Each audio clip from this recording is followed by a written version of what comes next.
Bismillahir Rahmanir Rahim. Alhamdulillah wassalatu wassalam ala Rasulillah wa ala alihi wa sahbihi wa man wala. Majlis Feshuni. Medaki 23 September vi hekavis vi Buraswati duwas. Sastek sadis timwana haruge Jumad Lula mahung navarwana duwas. Mi furahala nakatung evwana duwas. Avunna ishinda mitibi daurum berum beve hasa havana jalsaga. Mivagut Madhya Vadanti Bevi Salis de is a member unai. Adi Bangladesh ke Prime Minister Honorable Sheikh Hasina. Agenda item Thinai. Duhuge agenda Yulan Kurun Tine point AK. Hateng oblique Ha Sein oblique Vihi Ekavis oblique Alif Javayani. Riastungangaenku. Prime Minister, Your Excellency Sheikh Hasina, Excellencies, Honorable Members of the Parliament, ladies and gentlemen. It gives me great honor to welcome to our Parliament Prime Minister Sheikh Hasina. In many respects, the Prime Minister needs no introduction. Her record speaks for itself. Under her leadership, Bangladesh is booming and rapidly becoming one of South Asia's fastest growing, important, and most dynamic economies. Before the pandemic, Bangladesh saw sustained economic growth topping 7% over many years. It has also enjoyed unprecedented political stability, peace, and harmony. I am sure that economists, pundits, and journalists will soon start calling Bangladesh not just a fast-growing economy, but a tiger economy. The Bengal tiger is out. Not only is Bangladesh becoming an important economic power, but it is also punching above its weight on the world stage. I saw firsthand the leadership Bangladesh showed at the recent climate change summit. The Bangladeshi delegation, headed by the Prime Minister, relentlessly fought for the rights of climate-vulnerable countries, including the Maldives. With determination, Bangladesh fought to ensure global temperatures do not pass 1.5 degrees of warming, which spells doom for all of us, and that the international community delivers the funds we need to adapt to climate change and transition to a clean future. Indeed, the BBC reported that of all the world leaders that attended the climate summit, 5 stood out as the most important deal makers. This included the Prime Minister. The Maldives was exceptionally grateful to have such a heavy-hitting deal-maker fighting in our corner in Glasgow. I have been particularly grateful for the leadership of the Prime Minister has given to Climate Vulnerable Forum, a group of 55 vulnerable countries which under Bangladesh's presidency has become a global force to be reckoned with. I am impressed by the Prime Minister's vision behind her Mujib Prosperity Plan, an economic plan that would help deliver Bangladesh's future prosperity while embracing the clean energy and technologies that are starting to dominate global economy. In the Maldives, we will follow the Prime Minister's lead. We will soon start work on our prosperity plan to deliver growth, wealth, and improved living standards, while at the same time transiting away from the old, antiquated technologies towards the new. Before I end and pass to the Prime Minister for her remarks, I would like to take this opportunity to thank, on behalf of this entire House, the invaluable contribution the Bangladeshi community makes here in the Maldives. Our Bangladeshi cousins underpin our economy, our prosperity, our way of life. Without their invaluable contribution in our labor market, we would not have enjoyed the standard of living that we do today.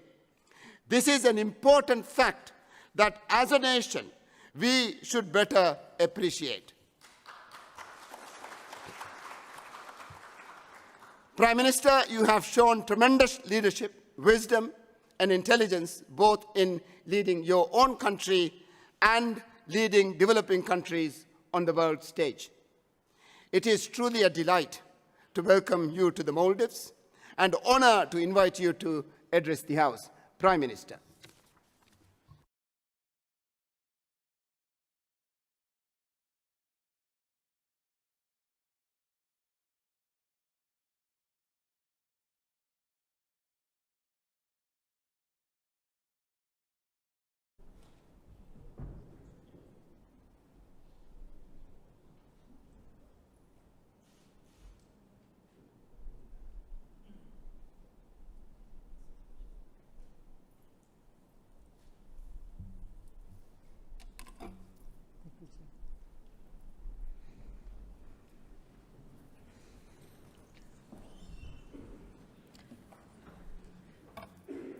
Bismillahirrahmanirrahim. Your Excellency, Speaker of the People's Majlis of Maldives, Mr. Muhammad Nasheed, Honorable Deputy Speaker, Honorable Parliamentary Parties leaders, Honorable parliamentarians, distinguished members of Diplomatic Corps, Excellency, ladies and gentlemen. Assalamu alaikum, and a very good afternoon to you all. I am deeply honored to have the opportunity to address you, the distinguished members of the Majlis, at this home of politics and policies, which is the heart of democracy of this beautiful country. As a person who has been involved in politics all her life, I am delighted to be here at the Parliament of fraternal country with whom we share historical linkage, multiple commonalities, similar challenges, and a shared vision of prosperity. Honorable parliamentarians, as you can identify with my feelings, stepping into the journey of politics is a difficult choice for many, as the path is full of sacrifices, both professional and personal, uncertainties and turmoil. Still, the rewards are many, particularly the opportunity to serve the people. You should acknowledge that is the greatest gift of politics. We devote our lives to the welfare of our people. Let me pay my homage to your forefathers and my Maldivian contemporaries for your genuine contribution to this beautiful country's democratic and developmental journey. Excellencies, distinguished audience, ladies and gentlemen, this beautiful structure also reminds me of our journey as an independent state. This year was particularly significant for Bangladesh as we celebrated the birth centenary of our father of the nation, Bangabandhu Sheikh Mujibur Rahman, and the golden jubilee of independence of Bangladesh. Bangabandhu Sheikh Mujib was the prime architect of Bangladesh's struggle for emancipation from all kinds of exploitation, injustice, and inequality, and his birth centenary is an auspicious occasion for all Bangladeshis.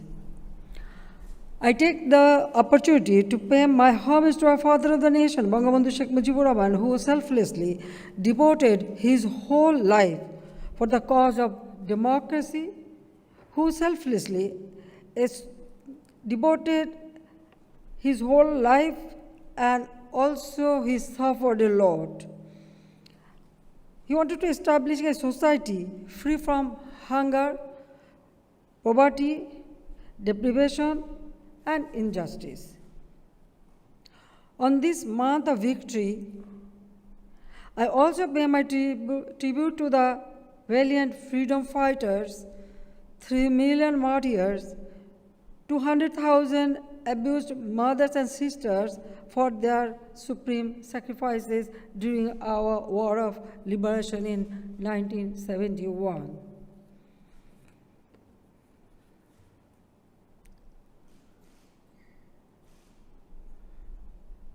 We were honored to welcome His Excellency President Soli during the opening celebration of the birth centenary of the Father of the Nation and the Golden Jubilee of Independence in March 2021. I thanks to the Honorable President for his gracious presence at our capital. Our path to independence and emancipation has not been easy one. Our Father of the Nation struggled all his life to bring happiness to the people of Bengal.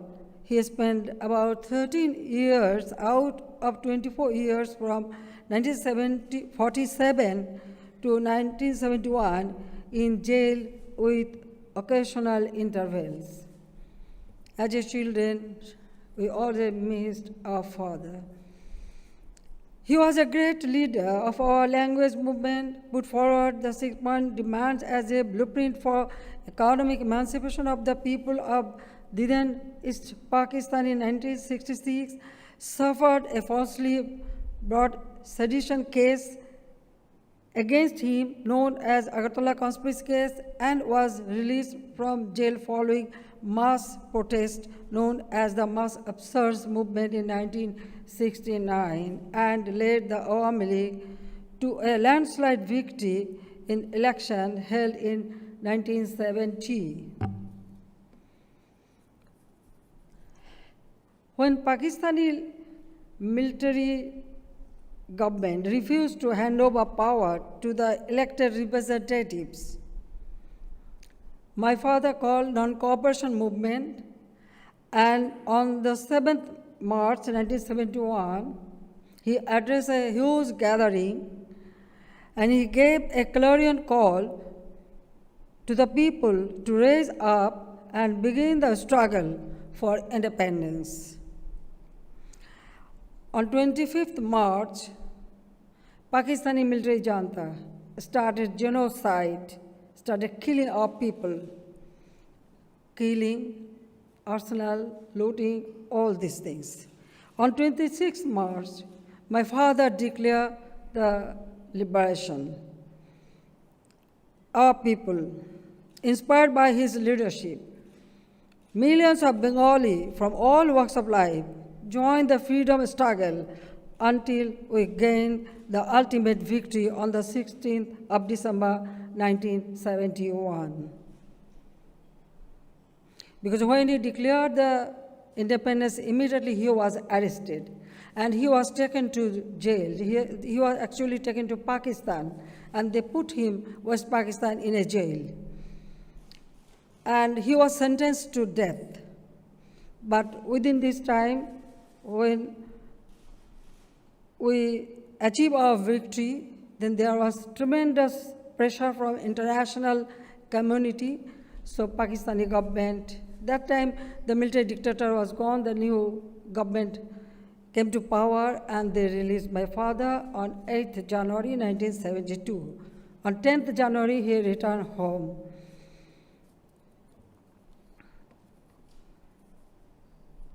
After coming back to a war-ravaged country, Father of the Nation, Bangabandhu Sheikh Mujib, took responsibility for his people after returning home on 10th January 1972.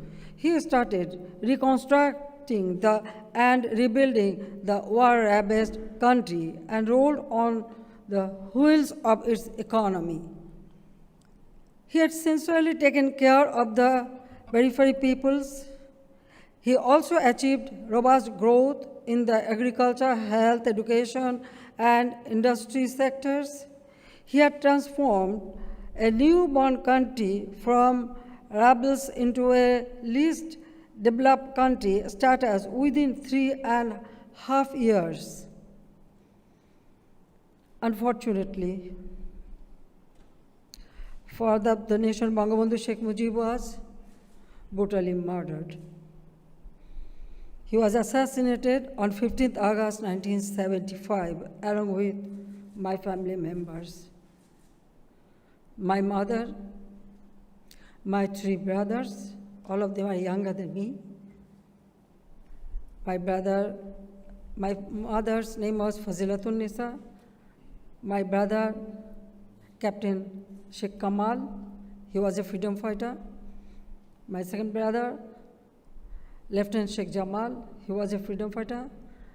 And my younger brother, only 10 years old. And Kamal and Jamal, my 2 brothers' wives, my sister-in-laws, Sultana and Parveen, all of them are assassinated at a time. And my uncle, Sheikh Nasir, he was also a freedom fighter. He was also killed. And that way, they attacked 3 houses and killed many of our relatives. My father's 2 sisters' house was attacked, and the member of those houses been killed. Almost altogether, 18 members killed on that day, including the military secretary of my father and also the police officer on duty. My younger sister and myself, we were abroad that time. My husband was a nuclear scientist. He was working in Karlsruhe, Germany. That time, we just went there for a short visit, but within 15 days, both the sisters, we lost all our family members. And not only that, the military dictator took over power, didn't allow us to return our home. Even they denied to renew my sister's passport.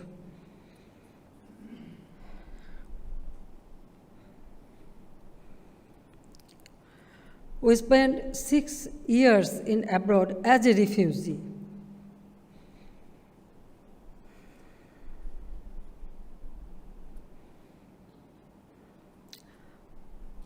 After 6 years, my party, Bangladesh Awami League, in my absentia, elected me as the president of the party.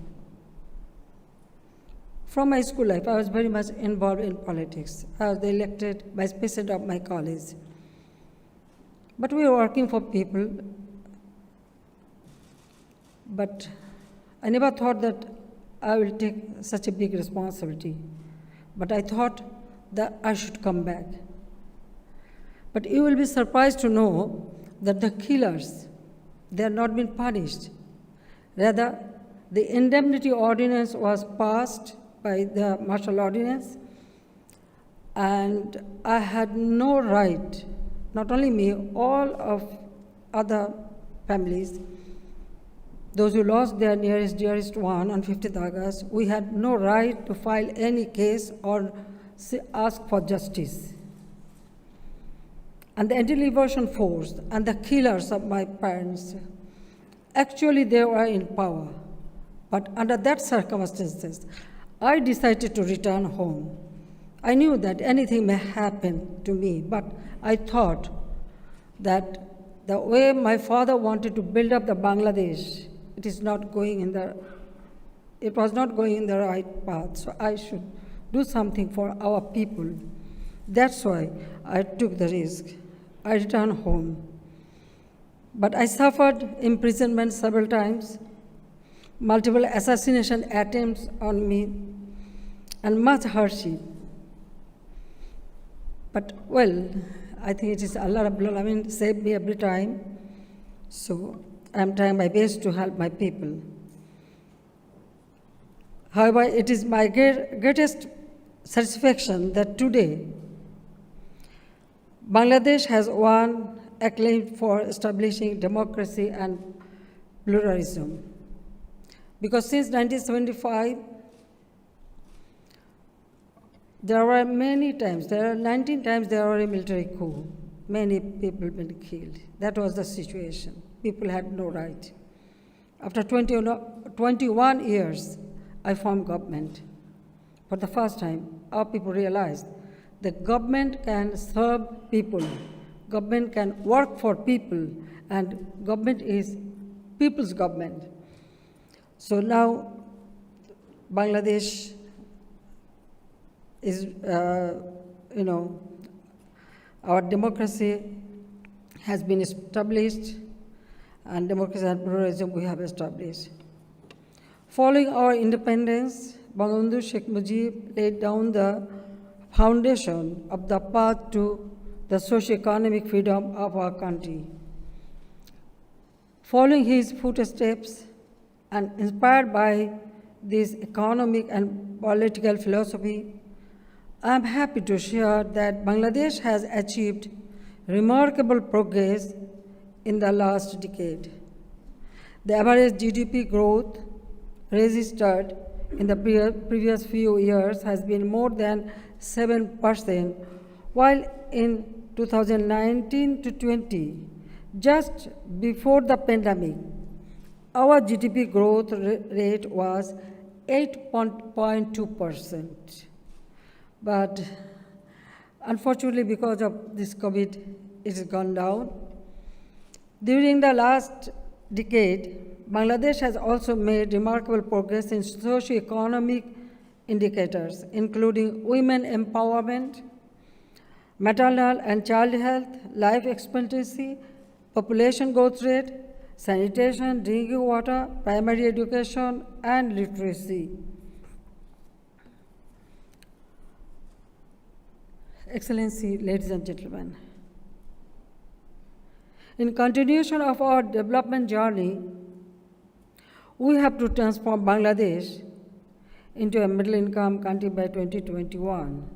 So we have met all the SDG targets by 2031, turn into a knowledge-based developed country by 2041, and a prosperous and resilient Delta by 2100. As you may be aware that on 24th November 2021, the UN General Assembly unanimously adopted the resolution on graduation of Bangladesh from the LDC category.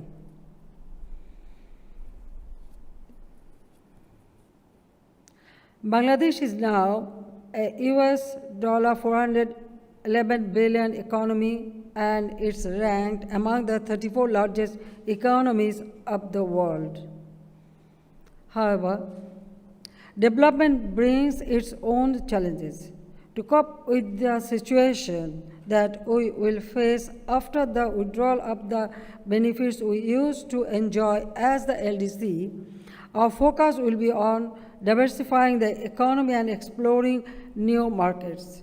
We are also striving to transform into a technology-driven society and innovation-led growth with a vision of digital Bangladesh. We believe no country in the world can prosper in isolation. The pandemic COVID-19 taught us that we are interdependent and have to share our experiences for the sake of a better, secure, and prosperous world. We reiterate our principled position of collaboration with our fraternal neighbors in South Asia, as had been enunciated by our father of the nation.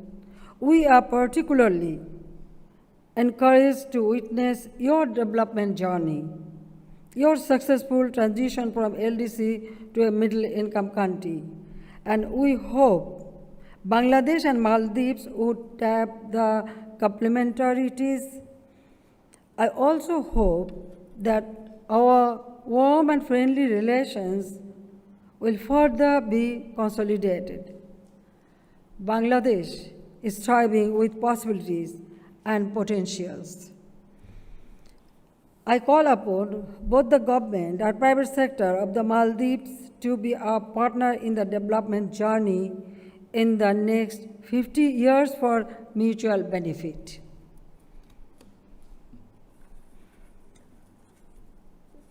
distinguished members of parliament and audience.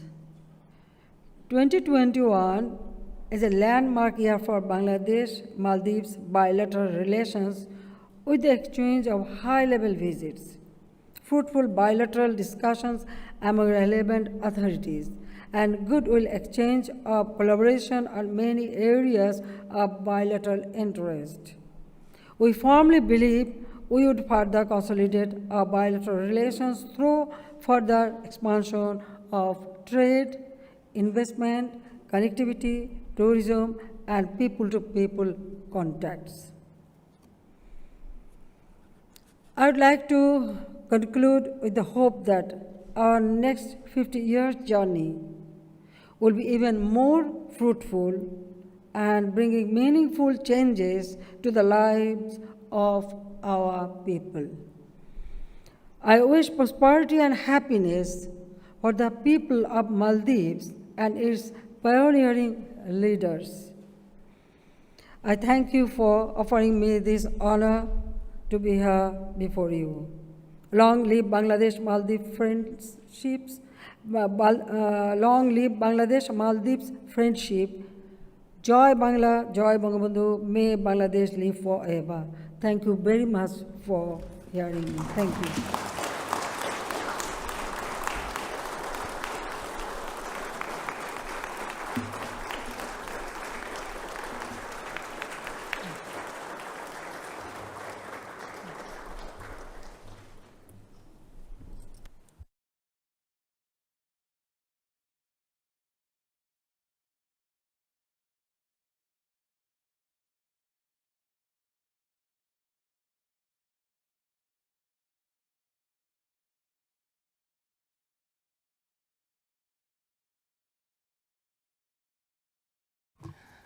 A nation's tragedy entwined with your person, Prime Minister.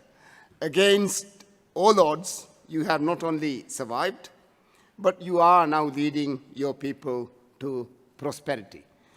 Well, Prime Minister, we have a little present for you.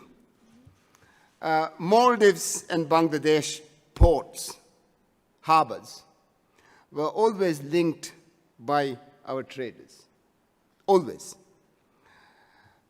This painting that we have here, presenting to you today, is of a boat, a Bangla boat.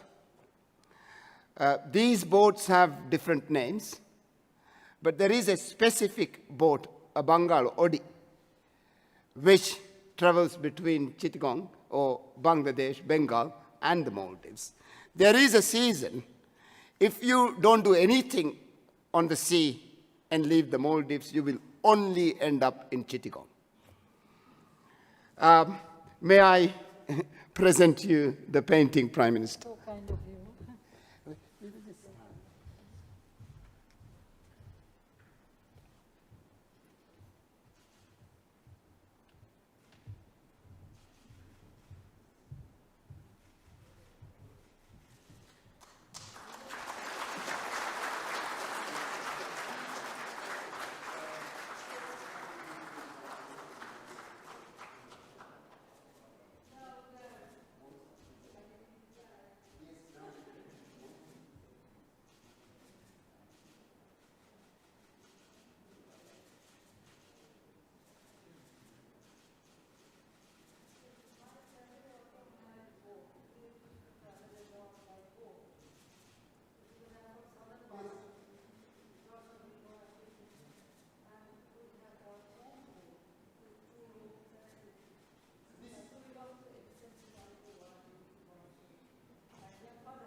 I'm going to finish. Sure.